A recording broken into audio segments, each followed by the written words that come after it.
ఏపీలో పరిపాలనా యంత్రాంగం ప్రక్షాళన మొదలైంది. 19 మంది సీనియర్ ఐఏఎస్లను బదిలీ చేస్తూ ఉత్తర్వులు జారీ అయ్యాయి. వైసీపీతో అంటకాగిన అధికారులకు అప్రాధాన్య పోస్టింగ్లు ఇచ్చారు. మున్సిపల్ శాఖ నుంచి శ్రీలక్ష్మిని తప్పించి జీఏడీలో రిపోర్ట్ చేయాలని ఆదేశించారు. అలాగే మురళీధర్ రెడ్డి, రజత్ భార్గవ్, ప్రవీణ్ ప్రకాష్ ను కూడా జీఏడీకి అటాచ్ చేశారు.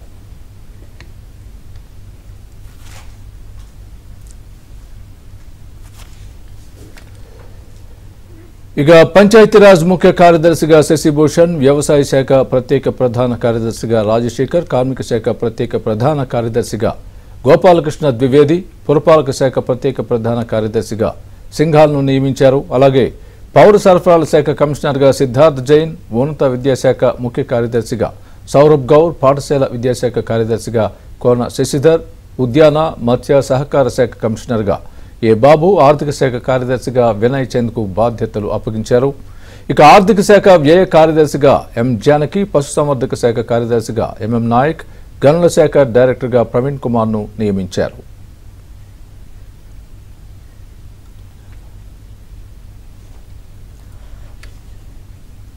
ఇక ఏపీఎండీసీ ఎండీగా ప్రవీణ్ కుమార్ కు అదనపు బాధ్యతలు అప్పగించారు. తిరుపతి కలెక్టర్ గా జేసీకి అదనపు బాధ్యతలు అప్పగించారు. అలాగే మురళీధర్ రెడ్డిని జీఏడీకి రిపోర్ట్ చేయాలని ఆదేశించారు. ఇక సీఎం సెక్రటరీగా ప్రద్యుమ్న, జలవనరుల శాఖ ప్రత్యేక ప్రధాన కార్యదర్శిగా సాయి ప్రసాద్ ను నియమించారు. పూర్తి అప్డేట్స్ మా ప్రతినిధి సత్య లైవ్ లో అందిస్తారు. సత్య, ఆంధ్రప్రదేశ్లో మొత్తం 19 మంది కీలకమైన ఐఏఎస్ అధికారులను బదిలీ చేస్తూ కీలక ఉత్తర్వులు కొద్దిసేపటి క్రితం విడుదలైంది. జీఓఆర్టీ నెంబర్ 1084ను విడుదల చేశారు. దీంట్లో ప్రధానంగా గత ప్రభుత్వ హయాంలో వైసీపీతో అంటకాగిన అధికారులకు చొక్కెదురైందని మనం చెప్పుకోవచ్చు. ముఖ్యంగా నలుగురిని జీఏడీకి రిపోర్ట్ చేయాలని ఆదేశాలు ఇచ్చారు. సీనియర్ ఐఏఎస్ అధికారి శ్రీలక్ష్మి, రజత్ భార్గవ, ప్రవీణ్ ప్రకాష్, అదేవిధంగా డి మురళీధర్ రెడ్డి, వీరి నలుగురిని కూడా జీఏడీలో రిపోర్ట్ చేయాలని కోరడం జరిగింది. శ్రీలక్ష్మి అమరావతి విషయంలో ఎంఏయుడిలో ప్రస్తుతం అయితే ఆవిడ ఉన్నారు. ఆ అమరావతి విషయంలో ఆవిడ ఒంటెద్దు పోకడకపోయింది. గత ప్రభుత్వం ఏం చెబితే అది చేశారనే ఆరోపణలు ఉన్నాయి. ఇక రెండో విషయానికి ప్రవీణ్ ప్రకాష్ విద్యాశాఖలో టీచర్లను అనేక ఇబ్బందులకు గురి చేయడం, అనేక యాప్లు పెట్టడం, వారిపైన ఇష్టానుసారం వ్యవహరించడం లాంటి అంశాలపైన అనేక ఆరోపణలు ఉన్నాయి. కొన్ని పాఠశాలలో టీచర్లను తోలనాడుతూ కూడా ఆయన మాట్లాడిన పరిస్థితులు కూడా గతంలో మనం చూసాం. అందుకని ఆయన కూడా జీఏడీకి రిపోర్ట్ చేయమన్నారు. అదేవిధంగా డి మురళీధర్ రెడ్డి మొన్న ఎన్నికలకు ముందు ఏదైతే కోడ్ అమల్లోకి వచ్చిన తర్వాత వృద్ధులకు, అదేవిధంగా దివ్యాంగులకు ఇచ్చేటువంటి పెన్షన్ ఏదైతే ఉందో, సామాజిక భద్రతా పెన్షన్, ఆ పెన్షన్ను ఇంటింటికి వెళ్ళి అందించాలని కేంద్ర ఎన్నికల సంఘం చెప్పినప్పటికీ కూడా కేవలం వైసీపీకి మేలు చేకూర్చేందుకే సచివాలయాలకు వారందరూ రావాలని చెప్పడం జరిగింది. దీంతో 33 వృద్ధులు చనిపోయిన పరిస్థితి అయితే ఉంది. సెర్పులో ఉన్న ఈ నిర్ణయం తీసుకోవడం వల్ల ఇదంతా జరిగిందనే అభిప్రాయం అయితే చంద్రబాబు సర్కార్లో ఉంది. అదే సమయంలో తర్వాత కూడా బ్యాంకులకు వారిని రప్పించి నానా ఇబ్బందులు గురి చేయడంతో వీరి నలుగురిని కూడా పక్కన పెట్టిన పరిస్థితి అయితే ఉంది. ప్రస్తుతానికి వారి నలుగురిని జీఏడీకి రిపోర్ట్ చేయమన్నారు.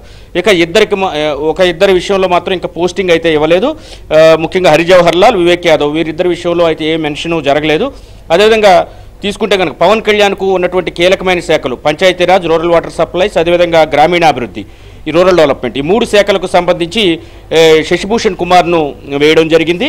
అదేవిధంగా సివిల్ సప్లైస్ డిపార్ట్మెంట్ ఎవరైతే నాదెండ్ల మనోహర్ చూస్తున్నారో దానికి సిద్ధార్థ్ జైన్ను బదిలీ చేయడం జరిగింది. అదేవిధంగా స్కూల్ ఎడ్యుకేషన్ అండ్ ఐటీ మంత్రి నారా లోకేష్ దగ్గర స్కూల్ ఎడ్యుకేషన్కి ఏమో కోన శశిధర్ను, అదేవిధంగా హైయర్ ఎడ్యుకేషన్, అదేవిధంగా స్కిల్ డెవలప్మెంట్ ఐటీకి శశిధర్ను, అదేవిధంగా హైయర్ ఎడ్యుకేషన్ అండ్ స్కిల్ డెవలప్మెంట్కు సౌరభ్ గౌర్ను నియమించడం జరిగింది, బదిలీ చేయడం జరిగింది ఆయా డిపార్ట్మెంట్లకు. అదేవిధంగా ఇరిగేషన్ విషయానికి వస్తే కనుక సీనియర్ ఐఏఎస్ అధికారి సాయి ప్రసాద్ను ఇరిగేషన్కు బదిలీ చేయడం జరిగింది. ఒక రకంగా ఇది చాలా మంచి పోస్టింగ్ అని మనం భావించాల్సి ఉంటుంది. అదే ఎంఏయుడి విషయానికి వస్తే అనిల్ కుమార్ సింఘాల్ను ఎంఏయుడికి బదిలీ చేశారు. అంటే అమరావతి నిర్మాణం తదితర పట్టణాభివృద్ధి వీటన్నిటిని కూడా అనిల్ కుమార్ సింఘాల్ అక్కడికి బదిలీ చేయడం జరిగింది. ఫైనాన్స్లో ఎం జానకి, అదేవిధంగా వాడ్రేవ్ వినయ్ చంద్ కీలకమైన శాఖ, వీరిద్దరిని కూడా ఫైనాన్స్కు బదిలీ చేయడం జరిగింది. మైన్స్ విషయానికి వస్తే ప్రవీణ్ కుమార్ను, ఎవరైతే తిరుపతి కలెక్టర్గా ఉన్నారో ప్రవీణ్ కుమార్ను మైన్స్కు బదిలీ చేయడం జరిగింది. తిరుపతి జాయింట్ కలెక్టర్కు అక్కడ కలెక్టర్గా ఫుల్ అడిషనల్ ఛార్జ్ కూడా ఇవ్వడం జరిగింది. ఇక జీకే ద్వివేది, గోపాలకృష్ణ ద్వివేదికి మాత్రం labour, factories, boilers, insurance, medical services డిపార్ట్మెంట్లు కేటాయించారు. గతంలో వీరిపైన కూడా అనేక ఆరోపణలు ఉన్నాయి. ముఖ్యంగా మైన్స్ డిపార్ట్మెంట్లో వెంకటరెడ్డి ఎండి ఎవరైతే ఉన్నారో వెంకటరెడ్డిని చేసినటువంటి ఏదైతే మైన్స్ డిపార్ట్మెంట్లో ఇష్టానుసారంగా వ్యవహరించడాన్ని దాన్ని మద్దతు పలికారు గోపాలకృష్ణ ద్వివేది అప్పట్లో ప్రతిపక్షంగా ఉండగా పదే పదే ఆరోపించింది. అయినప్పటికీ కూడా ఆయన ప్రమేయం లేదని భావించడమో వేరే కారణమో తెలియదు కానీ ఆయనకు మాత్రం పోస్టింగ్ ఇవ్వడం జరిగింది. అదేవిధంగా సీఎంఓ చీఫ్ మినిస్టర్ సెక్రటరీగా ప్రద్యుమ్నను సీనియర్ ఐఏఎస్ అధికారి ప్రద్యుమ్నను నియమిస్తూ ఉత్తర్వులు ఇవ్వడం జరిగింది. ముఖ్యంగా జీఏడీకి 4 కీలకమైన అధికారులను మాత్రం జీఏడీకు రిపోర్ట్ చేయాలని చెప్పడం జరిగింది. వీరితో పాటుగా తీసుకుంటే కనుక శశిభూషణ్ కుమార్ను వీరితో పాటు తీసుకుంటే కనుక మిగిలిన ఐఏఎస్ అధికారులు కూడా వివిధ శాఖలకు వేయడం జరిగింది. అదే సమయంలో ఐపీఎస్ అధికారుల బదిలీలకు సంబంధించి కూడా ఉత్తర్వులు త్వరలోనే వస్తాయని తెలుస్తోంది. దీంతో పాటు జిల్లా కలెక్టర్లను కూడా షఫిల్ చేస్తారని కూడా తెలుస్తుంది. 1-2 రోజుల్లో ఈ ఉత్తర్వులు కూడా రానున్నాయి. Right, thank you Satya.